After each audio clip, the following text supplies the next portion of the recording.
Hello friends, this is Raj Yadav and welcome back to Chalak study YouTube channel.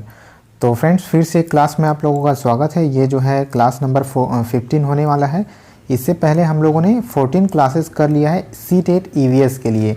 तो हम लोग C-TET EVS का पूरा चैप्टर यहाँ पर कंप्लीट कर रहे हैं, जिसमें सबसे पहले हम लोग NCERT के सारे चैप्टर कवर करेंगे। उसके बाद जो भी इम्पोर्टेंट टॉपिक्स हैं उनको एक एक क्लास में धीरे धीरे हम लोग कवर करेंगे। हमारी कोशिश यही रहेगी कि आप लोग जो है थोड़ा सा एफर्ट लगा करके EVS में 30 में 30 भी ला सकते हैं इस पूरी सीरीज़ को देखने के बाद। तो दोस्तों, इस सीरीज़ का ये जो है 5वां क्लास होने वाला है। 14 वीडियोज़ अगर आप लोगों ने अभी तक नहीं देखा होगा तो नीचे डिस्क्रिप्शन बॉक्स में आपको लिंक मिल जाएगा, वहाँ पर से आप डायरेक्ट सारे क्लासेस को एक साथ देख सकते हैं। ठीक है, प्लेलिस्ट की वहाँ पर लिंक आपको मिल जाएगी। तो चलिए आज के अपने इस क्लास को स्टार्ट करते हैं। आगे बढ़ने से पहले अगर आप लोग चैनल पर नए हैं तो चैनल को सब्सक्राइब जरूर से कर लीजिएगा, क्योंकि इस चैनल पर इस तरह की वीडियो रेगुलर बेसिस पर क्लासेस जो हैं अपलोड होते रहते हैं। वीडियो को लाइक और शेयर जरूर कर दीजिएगा। टेलीग्राम चैनल ज्वाइन कर लीजिएगा, वहाँ पर इंपॉर्टेंट PDFs आपको रेगुलर बेसिस पर मिलते रहते हैं। साथ ही आप इंस्टाग्राम पर भी मुझे फॉलो कर सकते हैं। अगर आपकी कोई क्वेरी है तो मुझे डायरेक्ट वहाँ पर से मैसेज कर सकते हैं।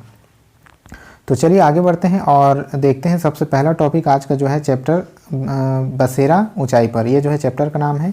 इसमें इंपॉर्टेंट टॉपिक्स जो हैं उनको देखते चलिए और साथ ही नोट्स भी बनाते चलिए। सबसे पहला पॉइंट, सर्वाधिक भीड़ वाला शहर मुंबई है। तो यहाँ पर जो आपके NCERT में दिया हुआ है कि मुंबई जो है ऐसा शहर है जो कि सर्वाधिक भीड़ वाला है। उसके बाद है दिल्ली मुंबई से 1400 किलोमीटर दूर है। इसको भी नोट करके रख लीजिएगा, एग्ज़ाम्स में आपके किसी भी तरह से भी प्रश्न पूछा जा सकता है। तो दिल्ली और मुंबई के बीच जो है 1400 किलोमीटर का फासला है। इसके बाद दिया गया है कि मुंबई से दिल्ली आने के लिए महाराष्ट्र, गुजरात, राजस्थान आदि राज्यों से गुजरना पड़ता है।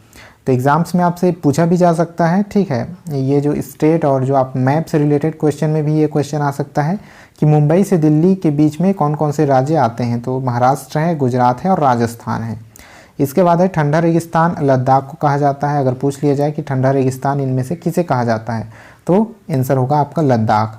लद्दाख में घर जो है लकड़ी पत्थर के बनाए जाते हैं।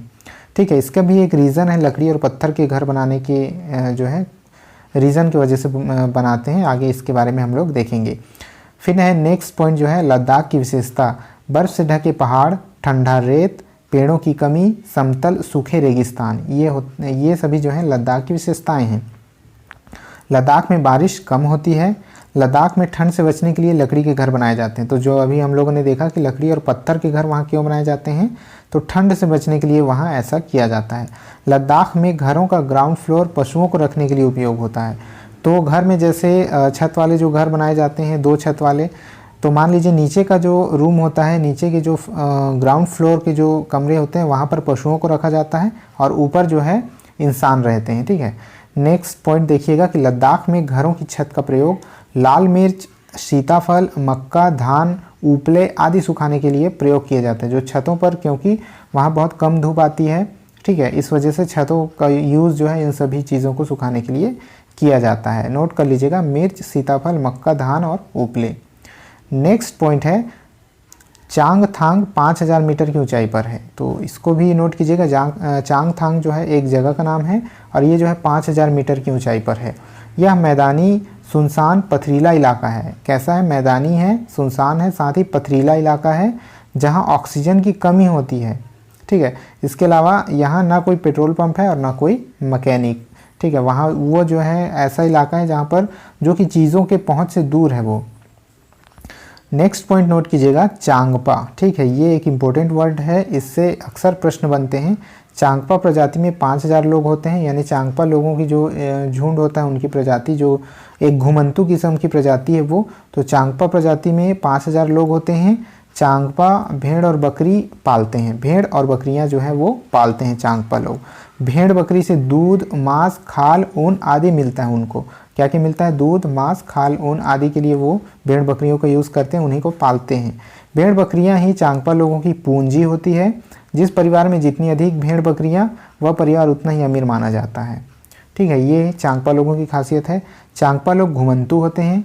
यह केवल 2.5 घंटे में अपना सामान घोड़ों और याक पर लाद कर एक जगह से दूसरी जगह निकल जाते हैं। तो एक जगह पर वो ज़्यादा देर नहीं ठहरते, वो 2.5 घंटे में ही अपना सामान घोड़ों और अपने याक पर लाद कर दूसरी जगह के लिए निकल जाते हैं। इनके तिकोने टेंट रेबो कहलाते हैं। आगे हम लोग देखेंगे रेबो क्या है। तो तिकोने टेंट, वो जो टेंट लगाकर रहते हैं उनको रेबो कहा जाता है। ठीक है, एक विशेष प्रकार का टेंट है जिसको रेबो नाम दिया गया है। हर परिवार अपनी भेड़ बकरियों पर एक खास निशान लगाते हैं। हर परिवार, ठीक है, एक परिवार के पास जितनी भी भेड़ बकरियां होती हैं उन्हें वो एक खास प्रकार का निशान लगा करके रखते हैं। रोज़ सुबह उन्हें गिन कर चराने ले जाते हैं। रोज़ सुबह वो उनकी गिनती करते हैं और उनको चराने ले जाते हैं। तो ये होता है रेबो। यहाँ पर आपके एनसीईआरटी की बुक में ये दिया हुआ है। इस तरह का जो टेंट वो लगा करके रहते हैं, तिकोने टेंट, उनको रेबो नाम दिया गया है और रेबो के नाम से जाना जाता है। इसको भी नोट कर लीजिएगा। तो रेबो क्या है? टेंट है चांगपा लोगों की। आगे बढ़ते हैं। नेक्स्ट पॉइंट यहाँ दिया गया है कि यह काम औरतों और जवान लड़कियों का रोज़ का काम है। कौन सा काम? भेड़ बकरियों को चराने का, जो हम लोगों ने पिछले स्लाइड में देखा। तो यहाँ पर आप देख सकते हैं रोज़ सुबह उन्हें गिन कर चराने ले जाते हैं। तो यही चराने का जो काम है वो वहाँ के औरतों और जवान लड़कियों के रोज़ का काम है। पत्थरों और चट्टानों से बने बकरियों के घर को चांगपा लेखा कहते हैं। इसको नोट कीजिएगा। लेखा क्या होता है? लेखा जो है भेड़ और बकरियों के लिए पत्थरों और चट्टानों से बने घर हैं। ठीक है, बकरियों के लिए घर बनाए जाते हैं पत्थरों और चट्टानों से, उन्हीं को लेखा कहा जाता है। चांगपा लोग उसको लेखा कहते हैं। नोट कीजिएगा इसको। पश्मीना शॉल भेड़ बकरियों के बालों से बनता है। अब आ जाते हैं पश्मीना शॉल के बारे में। अक्सर इससे क्वेश्चन बनता है पश्मीना शॉल। ठीक है, आप में से बहुत लोगों ने इसका नाम सुना होगा। पश्मीना शॉल जो है भेड़ बकरियों के बालों से बनता है, बहुत ही मुलायम होता है। तो ये है, कुछ इस तरह से दिखाई देता है पश्मीना शॉल। और इसके बारे में आगे दिया गया है कि पश्मीना शॉल जो है भेड़ बकरियों के बालों से बनता है। पश्मीना शॉल 6 स्वेटरों के बराबर गर्मी देता है। तो ये काफ़ी मुलायम और काफ़ी गर्मी देने वाला जो है शॉल है। ये 6 स्वेटरों के बराबर गर्मी देता है, परंतु मोटा बिल्कुल भी नहीं होता। ये एक नॉर्मल शॉल की तरह ही पतला होता है, लेकिन इसमें इतनी ज़्यादा गर्मी होती है कि 6 स्वेटरों के बराबर ये गर्मी देता है। नेक्स्ट पॉइंट है चांगथांग का तापमान सर्दियों में -40 डिग्री सेल्सियस तक चला जाता है। तो ये -40 डिग्री सेल्सियस उसका तापमान हो जाता है चांगथांग का। पश्मीना शॉल को बनाने में एक व्यक्ति को लगभग 250 घंटे लगते हैं। तो पश्मीना शॉल जो है काफ़ी मुश्किल से बन पाता है और काफ़ी टाइम टेकिंग है, बहुत समय लेता है। एक व्यक्ति अगर उसको बनाता है एक शॉल को, तो लगभग 250 घंटे का समय लगता है एक पश्मीना शॉल को बनाने में। ठीक है, उतना ही ये कीमती भी होता है और उतना ही गर्मी देने वाला होता है, जो कि 6 स्वेटरों के बराबर गर्मी देता है। नेक्स्ट है श्रीनगर के घर के बारे में कुछ दिया हुआ है यहाँ। जैसे कि हाउस बोट। यहाँ हाउस बोट क्या होता है? यह 80 फुट तक लंबे होते हैं हाउस बोट, और बीच से इनकी चौड़ाई 8-9 फुट तक होती है। ठीक है, तो यहाँ पर आप एक हाउस बोट देख पा रहे होंगे। हाउस बोट के बारे में दिया गया कि श्रीनगर में बाहर से आए कई टूरिस्ट हाउस बोट में रहते हैं। वहाँ जो है होटल वगैरह, जैसे बाहर से आए लोग होटल में रुकते हैं, उसी तरह से हाउस बोट में वहाँ रुकने का काम करते हैं टूरिस्ट लोग। हाउस बोट 80 फुट तक लंबे होते हैं और बीच से इनकी चौड़ाई 8-9 फुट तक होती है। तो हाउस बोट पिक्चर में आप देख पा रहे होंगे कुछ इस तरह से तैरते हुए जो है हाउस बोट होते हैं। तो हाउस बोट 80 फुट तक लंबे होते हैं, बीच से इनकी चौड़ाई 8-9 फुट तक होती है। डोंगा। अब नेक्स्ट जो पॉइंट है वो है डोंगा के बारे में दिया गया है कि डोंगा क्या होता है। बोट की तरह बने लकड़ी के डोंगे पानी पर तैरते रहते हैं। ये डल झील तथा झेलम नदी में होते हैं। इनमें अलग अलग कमरे होते हैं। कश्मीर की हर गली में बेकरी होती है। अब देखते हैं नेक्स्ट क्या दिया गया है। यहाँ बोट के बारे में दिया गया है कि बोट की तरह बने लकड़ी के डोंगे पानी पर तैरते रहते हैं।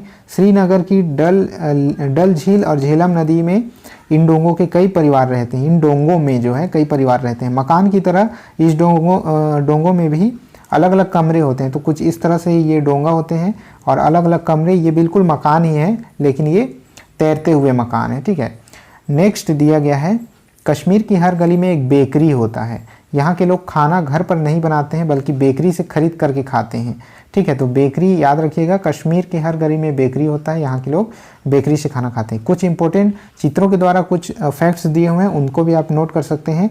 हाउस बोट और कई बड़े घरों की छत की दीवारों पर, अंदर की छत पर लकड़ी की सुंदर नक्काशी होती है। इनमें एक खास डिजाइन ख़त्म बंद है जो जिक्सॉ पजल जैसा दिखाई देता है। तो इसको, ये वर्ड जो है इंपॉर्टेंट वर्ड है, उनको आप लोग याद रखिएगा। ख़त्म बंद, ये क्या है? एक डिज़ाइन है जो कि लकड़ियों से बने, मतलब नक्काशियाँ किए हुए होते हैं घरों और हाउस बोट की छतों पर। ठीक है, नेक्स्ट यहाँ दिया गया है कि यहाँ के पुराने घरों की खासियत है ये जालीदार खिड़कियाँ, ये बाहर की ओर उभरी होती हैं, इन्हें डब कहा जाता है। तो क्या कहते हैं, इन्हें डब कहा जाता है। इनमें बैठकर बाहर का नज़ारा बढ़िया दिखता है। नेक्स्ट पॉइंट जो है वो है यहाँ के पुराने घरों की खासियत है पत्थर, ईंट और लकड़ी को मिलाकर बनाना। घरों की दरवाज़ों खिड़कियों पर डिजाइनदार मेहराब बने होते हैं। तो यहाँ की जो दीवारें होती है मेहराब, इसको कहा जाता है। ये जो डिजाइनदार इस तरह गुंबद नुमा जो चीज़ें हैं, ये वाला जो हिस्सा है इसका, ठीक है, उसी को मेहराब कहा जाता है। ये वाला जो हिस्सा है उसको मेहराब कहा जाता है।